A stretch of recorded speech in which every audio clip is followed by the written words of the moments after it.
আন্তর্জাতিক মাতৃভাষা দিবসে প্রথম প্রহরে কেন্দ্রীয় শহীদ মিনারে ফুল দিয়ে ভাষা শহীদদের প্রতি শ্রদ্ধা জানিয়েছে জামাত ইসলামের আমির ও জাতীয় সংসদের বিরোধী দলীয় নেতা ডক্টর শফিকুর রহমান। এটি প্রথমবার কেন্দ্রীয় শহীদ মিনারে জামাতের আমিরের পুষ্পস্তবক অর্পণ। এ সময় কিছু সাংবাদিকদের উদ্দেশ্য পরিণোদিত প্রশ্নে বিরক্ত প্রকাশ করেন তিনি।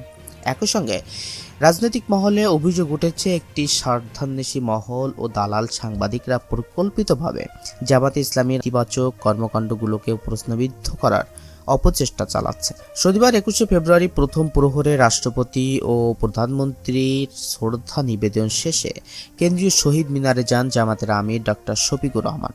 তার সঙ্গে উপস্থিত ছিলেন জাতীয় নাগরিক পার্টি এনসিপির নেতা নাহিদ ইসলাম, আক্তার হোসেন, হাসনাত আবদুল্লাহ সহ 11 দলীয় জোটের শীর্ষ নেতারা। পুষ্পস্তবক অর্পণ শেষে ডক্টর শফিকুর রহমান মোনাজাত পরিচালনা করেন এবং ভাষা শহীদদের আত্মার মাগফিরাত কামনা করেন।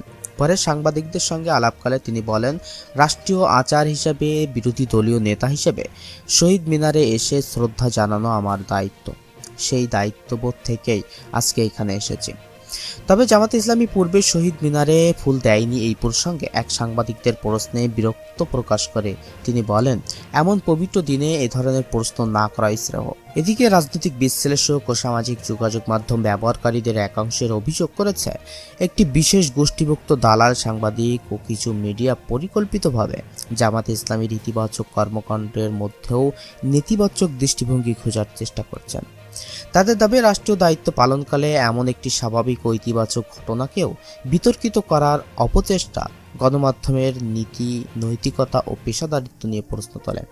তারা বলেন, এ ধরনের উদ্দেশ্য পরিণোদিত সাংবাদিকতা শুধু একটি রাজনৈতিক দলকেই নয়, বরং গণমাধ্যমের বিশ্বাস ও যোগ্যতাকেও ক্ষতিগ্রস্ত করছেন।